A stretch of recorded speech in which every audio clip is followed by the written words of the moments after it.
है। दोस्तों ये गोल्डन वीडियो बहुत ही इंपॉर्टेंट है क्योंकि आप सभी जानते हैं 150 क्वेश्चंस में से देखा जाए तो 2-3 प्रश्न जो है आरटीएक्स से ले लिए जाते हैं। प्रत्येक सब्जेक्ट की बात करें कभी कभी 4 या 5 प्रश्न पूछ लिए जाते हैं। तो आज हम दोस्तों 45 से लेकर 50 पॉइंट्स के बारे में बात करेंगे जो एग्जाम में पूछे जाते हैं। जिन पॉइंट्स या जिन टॉपिक पर प्रश्न पूछे जाते हैं, जिस टाइप के प्रश्न पूछे जाते हैं, सारे टॉपिक की हम बात करेंगे। जी हाँ, आज टॉपिक आपका आरटी एक्ट 2009 शिक्षा का अधिकार अधिनियम की बात करेंगे। Right to education act policy की बात करेंगे। RTE 2009 by Jaiswal sir.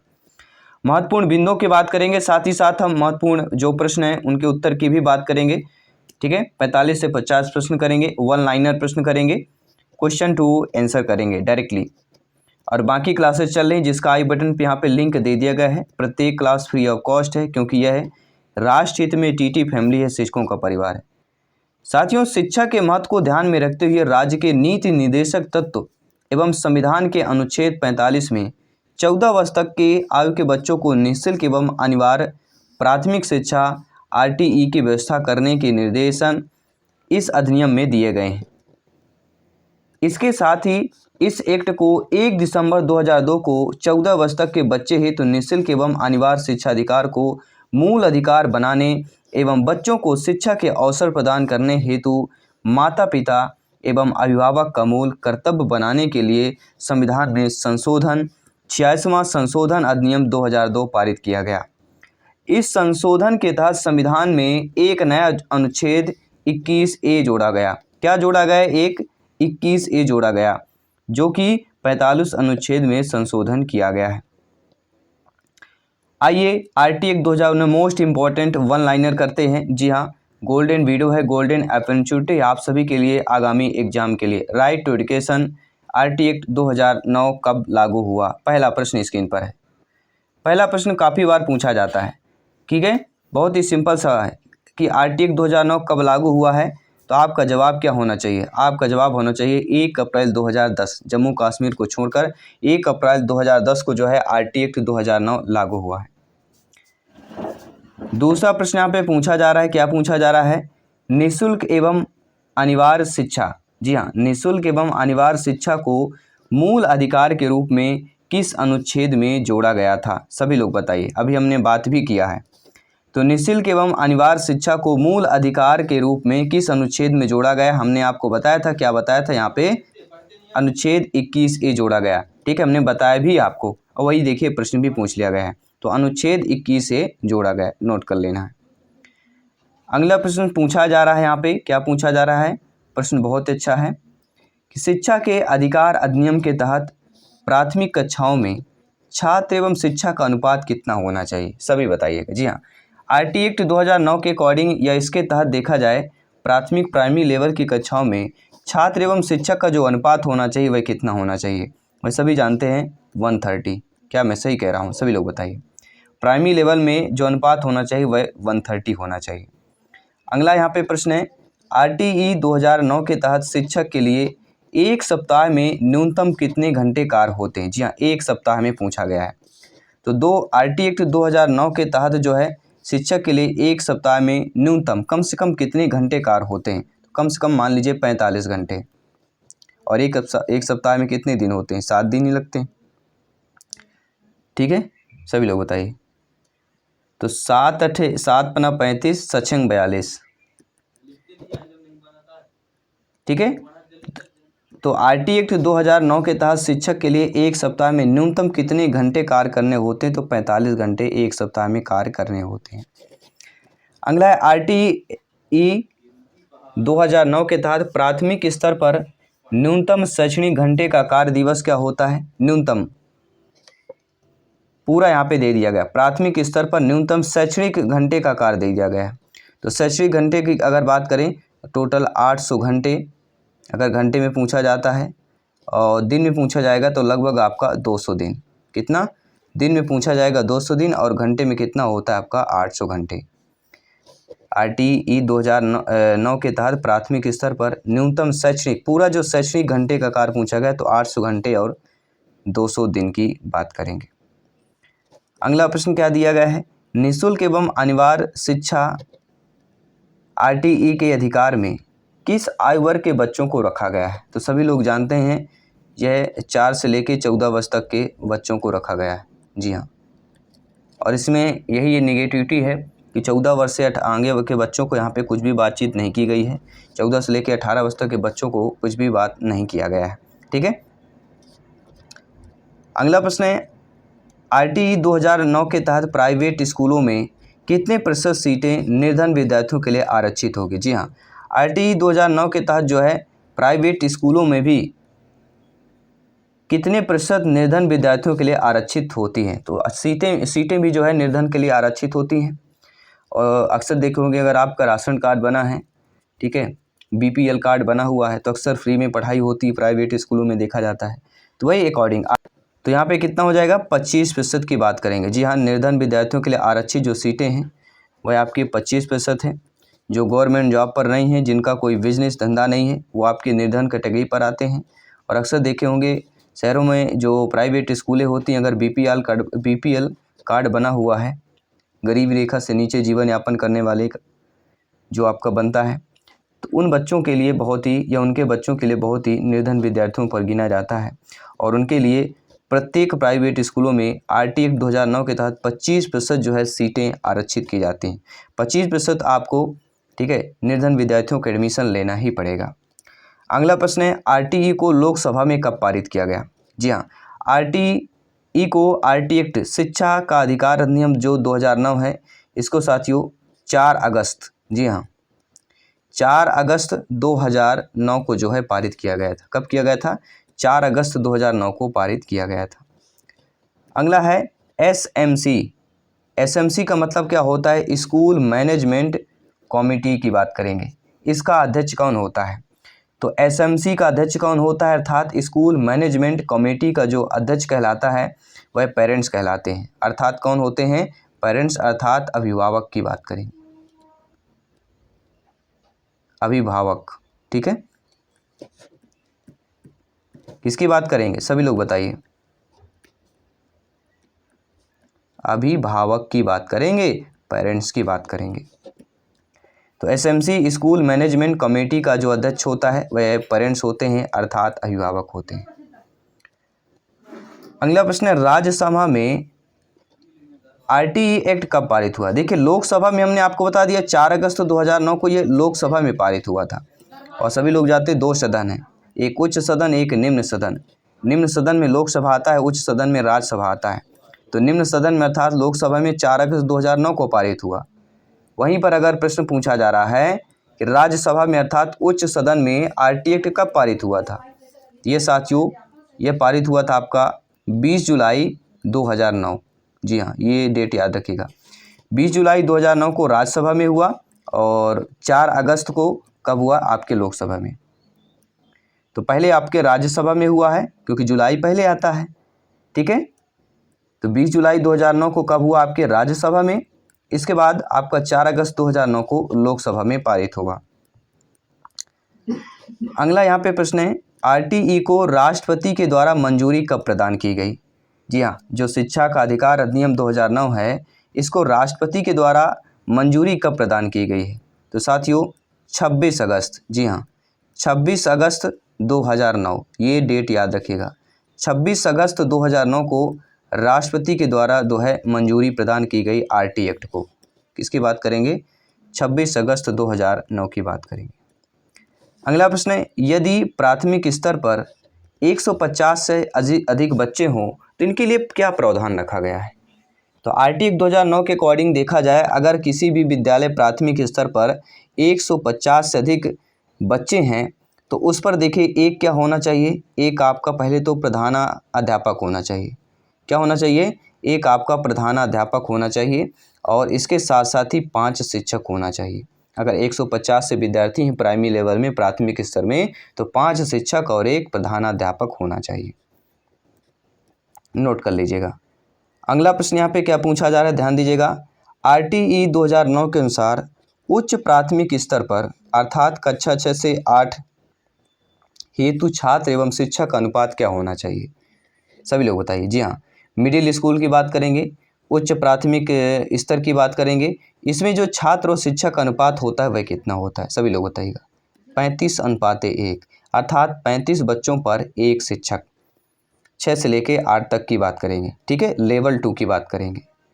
अगला है उच्च प्राथमिक स्तर पर अर्थात कक्षा 6 से कक्षा 8 तक के कितने बच्चे होने पर प्रधानाध्यापक की अपॉइंटमेंट अर्थात नियुक्त होती है। मान लीजिए अगर 6 से लेके 8 तक के बच्चों में क्लास में कक्षा में 100 से अधिक बच्चे हैं। कितने हैं? अगर 100 से अधिक बच्चे हैं तो इस पर जो है अपॉइंटमेंट किसकी होती है? प्रधानाध्यापक की हो जाती है। अगर 100 से अधिक बच्चे हैं किस पर? 6 से लेके 8 तक की कक्षाओं की बात करेंगे, ठीक है। तो यहाँ पे कितने बच्चों की बात करेंगे? नियुक्ति अपॉइंटमेंट होती है प्रधानाध्यापक की 100 से अधिक बच्चों पर होती है। अगला ध्यान दीजिएगा क्या यहाँ पे दिया गया है। अगला यहाँ पे प्रश्न दिया गया है आरटी 2009 के अनुसार कक्षा 1 से लेके कक्षा 8 तक यदि प्रवेश दिए गए सदस्यों की संख्या 200 से अधिक है तो विद्यार्थी एवं शिक्षक का अनुपात क्या होगा? जी हाँ, आरटी 2009 के अनुसार कक्षा 1 से लेके 8 तक, जी हाँ, प्राइमरी लेवल की नहीं बात कर रहे हैं, प्राइमरी और मिडिल दोनों की बात कर रहे हैं। कक्षा 1 से लेके 8 तक की बात करेंगे।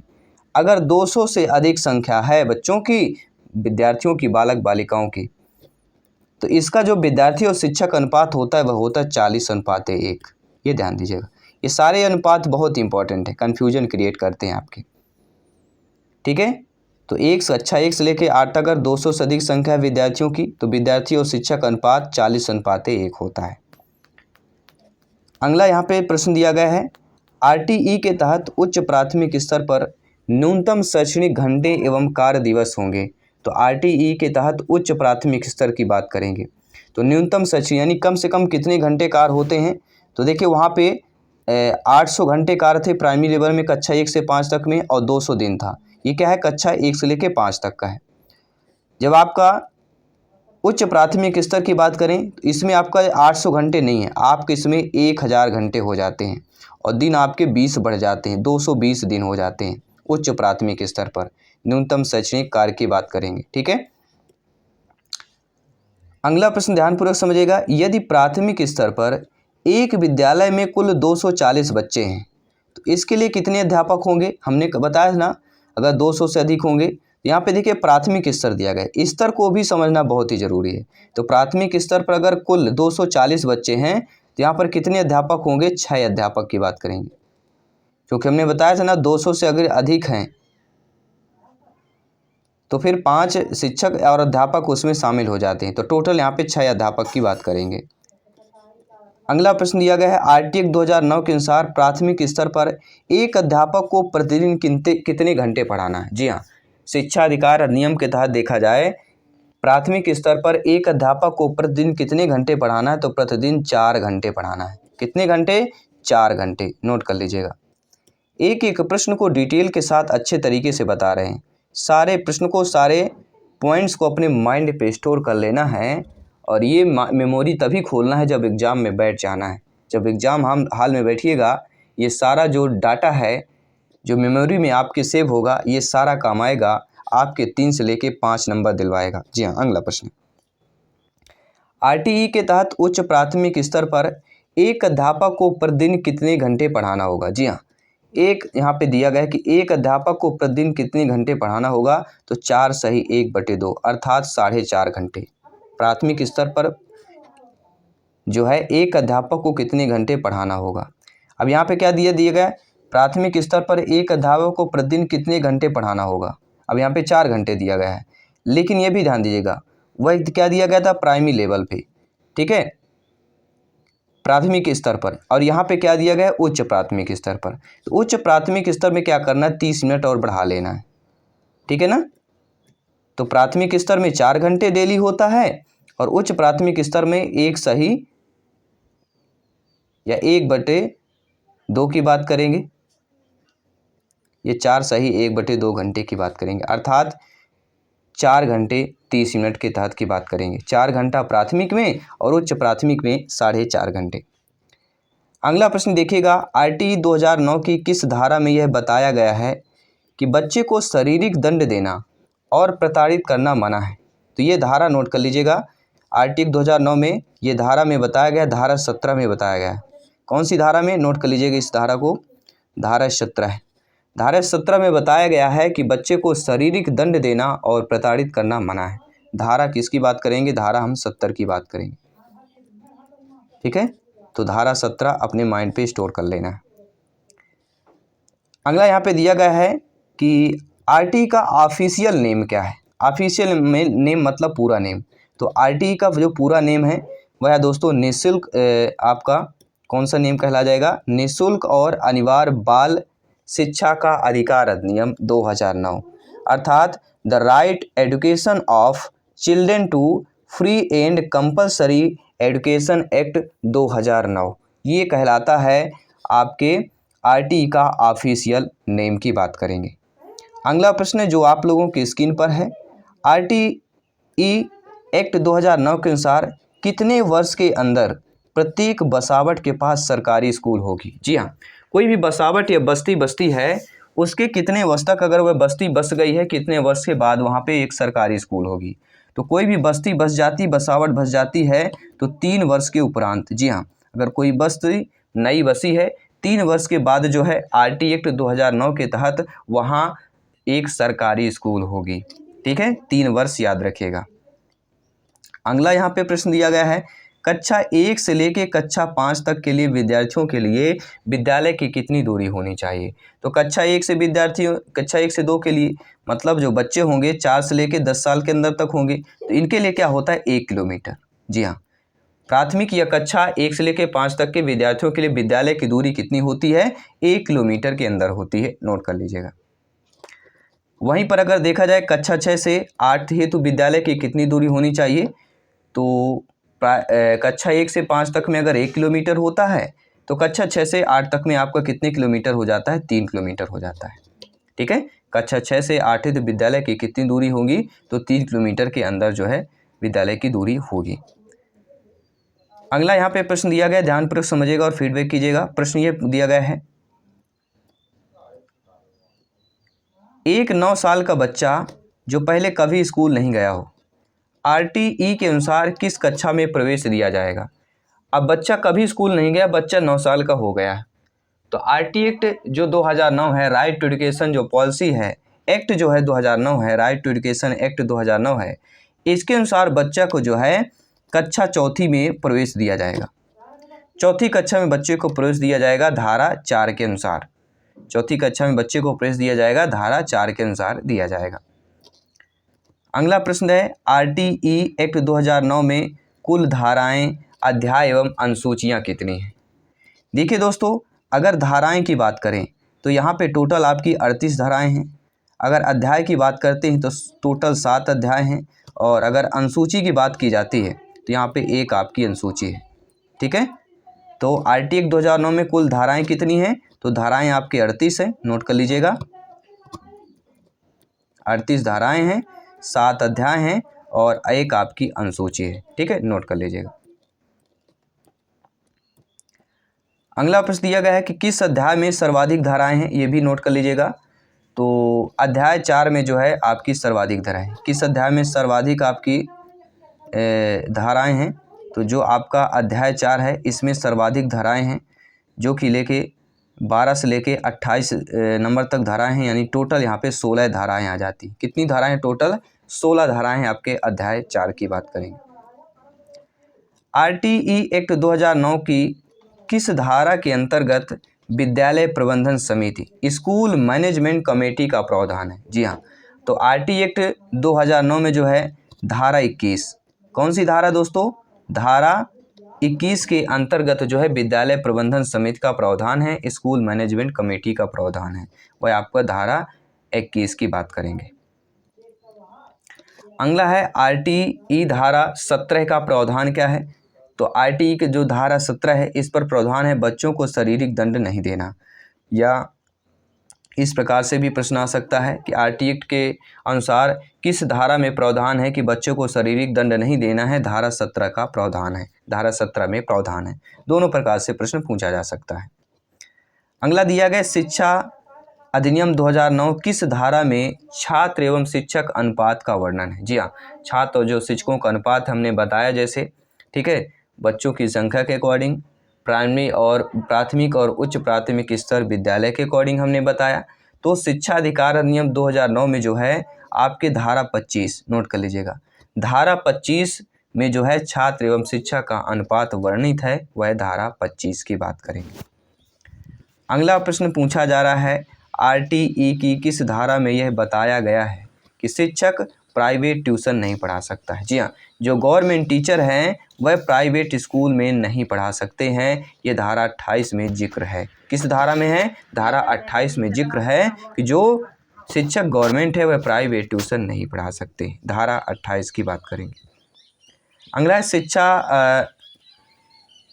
शिक्षा का अधिकार अधिनियम एक्ट 2000 जो 9 है आपका, इसमें किस पर ध्यान नहीं दिया गया है? तो हमने पहले ही बताया था पॉइंट पर कि 14 से लेके 18 या 14 वर्ष से पश्चात आने वाले जो बच्चे हैं इन पर जो है कोई चर्चा नहीं की गई है, इस पर ध्यान नहीं दिया गया है। तो 14 वर्ष से या 14 वर्ष के पश्चात या 14 वर्ष से अधिक बच्चों पर ध्यान नहीं दिया गया है। अगला प्रश्न यह है कि छात्र एवं शिक्षक अनुपात में क्या प्रधान अध्यापक शामिल होगा? तो छात्र और शिक्षक के अनुपात में प्रधान अध्यापक शामिल नहीं होता है, ये भी ध्यान देना। अनुपात में शामिल नहीं होता है, फिर वो क्या है, मैनेजमेंट के अकॉर्डिंग एक प्रधान अध्यापक बनाया जाता है। तो छात्र और शिक्षक के अनुपात में प्रधान अध्यापक शामिल जो है नहीं होता है, ये नोट कर लीजिएगा। अगला प्रश्न है, आरटीई अधिनियम 2009 के अनुसार विशेष आवश्यकता वाले बच्चों को किस शिक्षा व्यवस्था के अंतर्गत पढ़ना चाहिए? तो आरटीई अधिनियम 2000 जो 9 है दोस्तों, इस पर विशेष आवश्यकता वाले बच्चों को जो है जिस शिक्षा व्यवस्था के अंतर्गत पढ़ना चाहिए वह कहलाती हमारी कौन सी? हम बहुत बार जिक्र कर चुके हैं और आपकी है समावेशी शिक्षा प्रणाली या समावेशी शिक्षा व्यवस्था की बात करेंगे। अगला प्रश्न दिया गया है साथियों कि आरटीई एक्ट की कौन सी धारा अध्यापकों के कर्तव्य से संबंधित होती है? जी हाँ, ऐसी धारा का नाम बताइए जो आपके अध्यापकों के कर्तव्य से जो है संबंधित हो, तो वह धारा 24 है। धारा 24 में जो है या आरटीई एक्ट की धारा 24 में अध्यापकों के कर्तव्य से संबंधित हो जाता है, तो हम धारा 24 की बात करेंगे। अगला प्रश्न यहाँ पे दिया गया है कि एक प्राथमिक विद्यालय में कक्षा 1 से 5 तक में कुल 62 विद्यार्थी हैं। कितने हैं साथियों? टोटल 62 स्टूडेंट हैं। तो आरटीई अधिनियम 2000 के 9 के अनुसार वह कितने शिक्षक उपलब्ध कराने होंगे? सभी बताइए, कितने शिक्षक उपलब्ध कराने होंगे? 62 विद्यार्थी हैं प्राइमरी लेवल पर, तो यहाँ पे कम से कम 3 शिक्षकों की बात करेंगे। किसकी बात करेंगे? 3 शिक्षकों की बात करेंगे। अगला है, एक प्राथमिक शिक्षक को शिक्षक और तैयारी के लिए, जी हाँ, एक प्राथमिक शिक्षक को जो है शिक्षक और तैयारी के लिए कितने कार्य जो है घंटे प्रति सप्ताह आरटीई एक्ट 2009 के अंतर्गत विहित किए गए हैं, वह आपके 45 घंटों की बात करेंगे। कितने घंटे की बात करेंगे? 45 घंटों की बात करेंगे। भारत सरकार ने बच्चों के लिए मुफ्त एवं अनिवार्य शिक्षा अधिकार अधिनियम किस वर्ष लागू किया? ये सभी बात कर चुके हैं। प्रत्येक प्रश्न पर इस सन का, इस वर्ष का जिक्र हुआ है और वह है आपका 2009। तो भारत सरकार ने बच्चों के लिए मुफ्त और अनिवार्य शिक्षा अधिकार अधिनियम 2009 में लागू किया गया। अगला है, भारत में जो है शिक्षा को बच्चों का मौलिक अधिकार घोषित करने वाला विश्व का कौन सा देश बन गया था? तो दोस्तों, भारत में जो है शिक्षा में बच्चों का मौलिक अधिकार घोषित करने वाला 135वां, जी हाँ साथियों, 135वां जो है देश बन चुका है, ये भी नोट कर लेना।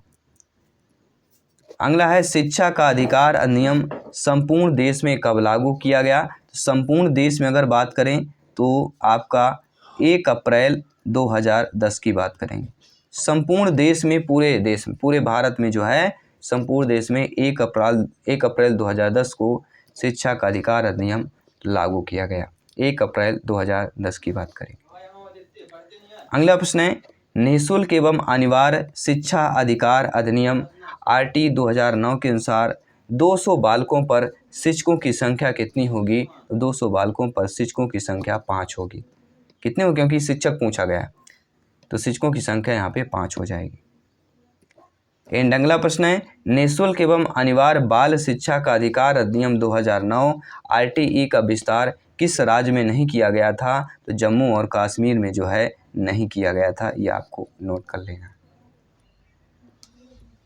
अगला प्रश्न है, निःशुल्क एवं अनिवार्य बाल शिक्षा का अधिकार अधिनियम 2009 की कौन सी धारा है जो सरकार को नियम बनाने की शक्ति देती है? वह धारा 38। जी हाँ, निःशुल्क एवं अनिवार्य बाल शिक्षा का अधिकार अधिनियम 2009 की धारा 38 राज्य सरकार को नियम बनाने की शक्ति देती है, वह धारा 38 में वर्णित किया गया है। कक्षा 1 से 5 तक के बालकों के संबंध में विद्यालय आसपास के कितने किलोमीटर की दूरी भीतर स्थापित किया जाएगा? तो 1 किलोमीटर हम बात कर चुके हैं। और वहीं पर 6 से लेके 8 तक के लिए कक्षा के लिए 3 किलोमीटर, ठीक है, इससे दूरी नहीं होना चाहिए। अगला है, आरटी 2009 के तहत अध्यापकों के प्रशिक्षण के लिए मानकों का विकास व लागू करने का अधिकार किसे होगा? तो केवल केंद्र सरकार को होगा। जी हाँ, आरटीई 2009 शिक्षा का अधिकार अधिनियम राइट टू एजुकेशन एक्ट 2009 के तहत अध्यापकों के प्रशिक्षण के लिए मानकों का विकास व लागू करने का अधिकार केवल सेंट्रल गवर्नमेंट को होगा, केंद्र सरकार का होगा। और यहाँ पर केंद्र सरकार कितना व्यय कर रही है? 25% जो है केंद्र सरकार यहाँ पे व्यय कर रही है। अगला है, शिक्षा के अधिकार की जो प्रकृति कैसी होती है? तो शिक्षा के अधिकार की जो प्रकृति होती है वह संवैधानिक होती है। किस प्रकार होती है? संवैधानिक रूप में होती है, नोट कर लीजिएगा। शिक्षा के अधिकार की जो प्रकृति होती है, जो कल्चर होता है, वह संवैधानिक रूप में होती है। एंड अगला प्रश्न है, आरटीई के तहत किस कक्षा तक बालक को रुकाया निष्कासित नहीं किया जा सकता? रुकाया निष्कासित मतलब बच्चों को पासिंग करना ही करना, रुक नहीं, तो वह है कक्षा 8 तक। आरटीई के तहत जो है कक्षा 8 तक बालक को रुकाया निष्कासित नहीं किया जा सकता, ये नोट कर लीजिएगा, सभी लोग जानते हैं। ठीक है, तो ये रहे महत्वपूर्ण, हमने लगभग 45+ क्वेश्चन किए हैं। ठीक है, 1 लाइनर क्वेश्चन किए हैं राइट टू एजुकेशन पॉलिसी के। उम्मीद करता हूँ सारे कंक्लूजन हमने तय कर लिया है। जो जो प्रश्न में पूछा जाता है सारे टॉपिक पर हमने चर्चा किया, निचोड़ आपके लिए लाया ताकि आप लोग बेहतर तैयारी कर सकें। और जो आने वाले टॉपिक हैं, एनसीएफ 2005 का टॉपिक रहेगा और जो मनोवैज्ञानिक सिद्धांत हैं, इन सारे हम प्रश्न करने वाले हैं। सारे सब्जेक्ट की पेडागोजी करने वाले हैं, जो बहुत ही इम्पोर्टेंट होता है। शिक्षा शास्त्र शिक्षण विधियों की बात करेंगे। वहाँ की क्लासेस चल रही हैं, ज्वाइन कीजिए, अपनी तैयारी को बेहतर कीजिए, सिलेक्शन 101% पक्का कीजिए। मैं आपके साथ जयस्वाल सर, सभी मित्रों को जय हिंद, वंदे मातरम, धन्यवाद।